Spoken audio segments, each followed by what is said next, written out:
Today we have a question from Aaron Friedman in Chicago, Illinois. Aaron asks, Matt, we often hear about Google killing off products. Why do you guys do this? Are you just being mean or out to get us SEOs? Sounds like there's something bigger going on. Could you please elaborate? This was an interesting question, and I wasn't completely sure that I understood what Aaron meant. So I messaged him on Twitter and said, hey, when you say killing off products, what exactly, give me an example or two. And he mentioned Wonder Wheel, for example, or iGoogle. And so this is sort of an informal opinion, but I'll just give you a little bit about how we think about products. In my experience, Google is pretty good about trying to explore the space. We want to try out new things. Unless you're trying things out, like if you're trying to ski and you never fall, then you're not really pushing yourself hard enough. So we do try out a bunch of different ideas. At the same time, some of those ideas are not going to work out. And so either you can see this is clearly not going to succeed, in which case it might be time to take those resources and put them into a different project, whether it be machines or productive engineers or whatever. And sometimes something just doesn't get enough traction over time.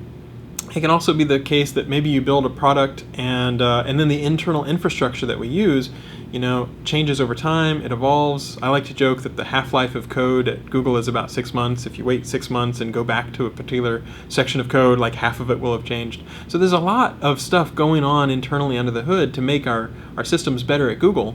But if you happen to fork off and you're on a strange little evolutionary path, so to speak, and then after a while people are like, oh, that is 3 generations behind our current technology and we don't even know how to get back to where we were before, then sometimes it's easier to think about shutting down that project or rewriting it with newer technology or folding that functionality into a different thing. So it's not malice. It's not that we hate a particular project, but another way to think about it is the Google search results page. Anything that you show on that page really needs to earn its way in terms of the pixels that it uses. So we have, for example, shown various ways to have features across the years to block domains. And that's a fantastic feature. A lot of power users use it. I've used it quite a bit. But if not enough people click on that link or use it, then we say, well, maybe those pixels would be better used, maybe even by whitespace or by some other sort of project that we could surface to users. So it's not the case that we're really trying to think about what can we kill. It's just we have a finite amount of resources. People don't think of Google like that, but it's true. We do have a certain number of people, and we need to put them on the best thing that we can think of. You don't want the opportunity cost of working on something that looks like it's going to be a dead end, either in terms of traction or infrastructure or whatever. So, the nice thing is if there's something that you like and that a lot of other people like, probably that's going to be well supported. Something like Gmail I love, right? And a ton of people use Gmail. We continue to iterate, we continue to improve.